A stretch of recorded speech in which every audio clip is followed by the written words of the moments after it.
Saudara, kaum ibu di Gampong Lubuk Sukun, Kecamatan Ingin Jaya, Aceh Besar memiliki cara tersendiri memperingati Tahun Baru Islam yang jatuh pada bulan Muharram. Mereka bergotong royong menyiapkan makanan guna dibagikan kepada warga yang menjalankan ibadah puasa Asyura.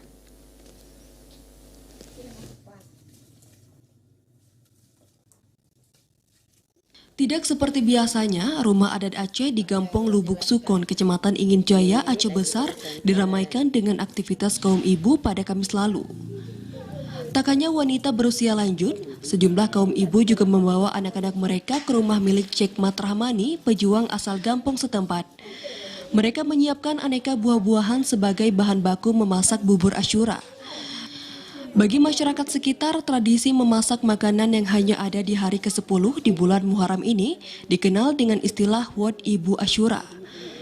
Wad Ibu Asyura atau memasak bubur Asyura merupakan cara warga merawat kebersamaan dan menjaga tradisi yang telah berlangsung turun-temurun ini. Memasak bubur Asyura juga upaya mengingatkan sesama muslim tentang keutamaan bulan Muharram sebagaimana ajaran Islam. Kami dulu mengadakannya per kelompok-kelompok, per sudut-sudut misalnya. Ada ibu-ibu, ada kelompok yang sering nongkrong. Oh, yuk kita buat Ibu Asyura ini, yuk kita buat di sini. Jadi pas waktu hari ini kami mengajaknya di sini, gitu kan. Ini kan merupakan sebuah momen yang dari kisah Nabi Nuh ya, yang lepas dari banjir besar. Selain aneka buah-buahan, pembuatan bubur Asyura membutuhkan bahan yang tidak sedikit. Seluruh buah yang telah dicincang dimasukkan dalam wadah berisi beras yang telah lebih dahulu dipanaskan. Berbeda dengan bubur kebanyakan, bubur ini dipercaya memiliki khasiat tersendiri karena berbahan sedikitnya 10 macam rempah-rempah. Tak hanya itu, proses pembuatannya yang hanya sedikit menggunakan gula membuat bubur Asyura memiliki cita rasa yang khas. Rasanya kayak nggak ada pemanisnya gitu.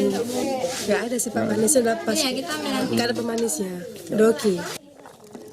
Tak hanya di lokasi Rumuh Aceh ini, tradisi memasak bubur Asyura juga dilakukan hampir seluruh komplek ibu-ibu di kampung setempat.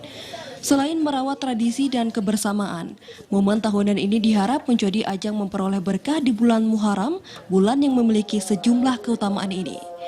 Tim Liputan TVRI melaporkan.